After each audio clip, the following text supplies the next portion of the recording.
I have a user asked me a moment ago about book references and how they can further understand patterns of life and really truly understand the universe and what life has to offer from that perspective.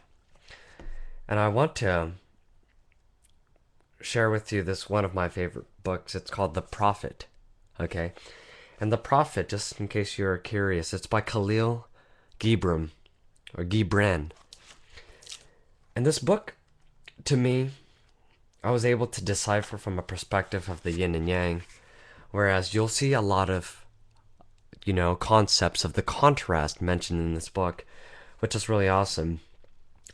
And I could directly relate my experience in sharing this with you guys, the combination of what the book has in my experience, and how you could further truly break yourself into the life of a pattern practitioner, so to speak. Okay? In this book, one of the quotes, it's one of my favorite quotes of all time, is "Your joy is your sorrow unmasked." And the deeper that sorrow carves into your being, the more joy you can contain. So your joy is your sorrow unmasked. It's basically saying that your joy and your sorrow are one and the same. But like the planets or the stars, or any planet for that matter, when they alternate, you'll see sun shedding or enlighten one area where that area is lit up. It's called the light inside. And the opposite side to it's the dark side. So you see, they are one and the same. It's just a matter of alternating that one transforms and becomes the other. Alright? And that's why I had always said that everyone within their own selves has the propensity for transforming themselves to a higher being to achieve that alternate version of who they are, which is truly alternating the inner self towards the outer self, so that you could understand how it is that we are all connected, not just to other people, but to everything in life. And being that you're connected to everything in life, you could truly understand the essences and the sciences that governs all things. Alright? One of my experience in life that truly dug a deep hole into who I am, into further understanding myself, was an experience, a relationship that I shared with a person right at the age of about 19 years. I was 19 years old. And the relationship was a very strong and powerful relationship in the sense where it lasted 5.5 years. And I was really incredibly in awe of this person that I was with, this girl that I was dating at the time. And we had gotten to the point where we've received so much energy from one another, we've already expended, we've already exhausted one another of the knowledge, the counseling, the interaction, the exchange, so to speak, to the extent where we knew we were ready to move on from one another. But during that time, right at the age of about 24 years old, or 24 years, I was working full time as an accountant for a firm right out of college. I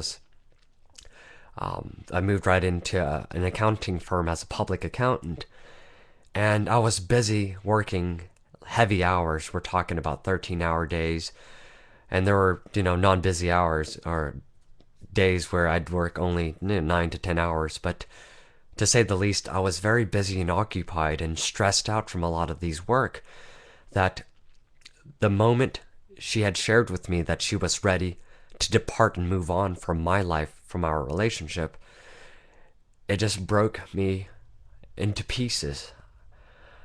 I mean, it wasn't the idea that she left me so much as the idea that it caught me at a bad time when I was at my lowest low, and I was completely vulnerable from work, that I felt so insecure and thought about all the reasons as to why she had left me, and not understand at that time that it was because we had gotten so much from one another that we were ready to move on to the next leg or phase and stage of our lives, right?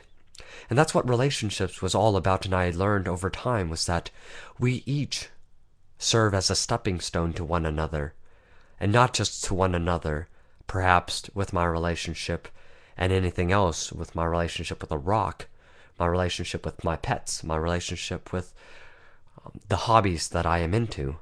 Sometimes, you get stuck in a hobby for so long, you force yourself into that hobby, but really stepping back will allow you that time, that freshness to truly alternate away from that relationship so that you could have an outside, out of the box perspective on that relationship to further and deepen your understanding of that relationship, that same relationship.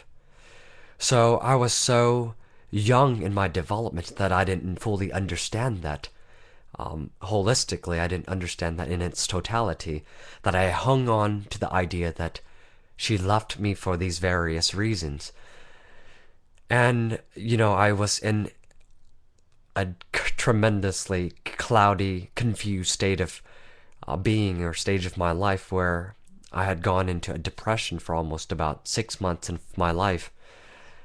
And that depression had receded to a recession for about 3 years ensuing and following that relationship or that departure, that it deepened my own particular sorrow so much that when I finally evolved and alternated out of that depression and that recession, that I saw the joys, that the tremendous amount of potential and opportunities ahead of me and around me, that I became so enlightened as a being that I thanked the individual that I separated from, and I thanked myself for having had that experience, having gone through that depression, having gone through that loss of a loved one, having gone through that which we call a paradigm shift, right?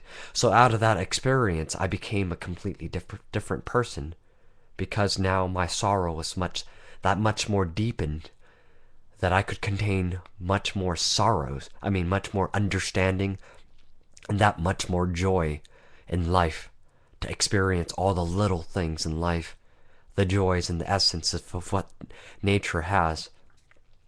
And so from that, out of that depression, I truly exploited all of the joys that life has to offer. Okay, so that to me was the idea of contrast of what Khalil Gibran, and the book called The Prophet had meant. And I hope that helped you in understanding more about why it is that a lot of us come out refreshed, reinvigorated, and almost like a completely different or a new person from relationships like that. And this is one of the ways in which you can truly empower yourselves, is to take these risks in relationships. Don't fear departures and separations. Grow from them. Stay open-minded to the knowledge that awaits ahead, and overcoming a lot of the negativity that we could build this habit of clinging on to. Okay? And I wish you the best of luck in your endeavors in all of these life relationships and explorations. And I thank you for listening and enjoyed your time as usual.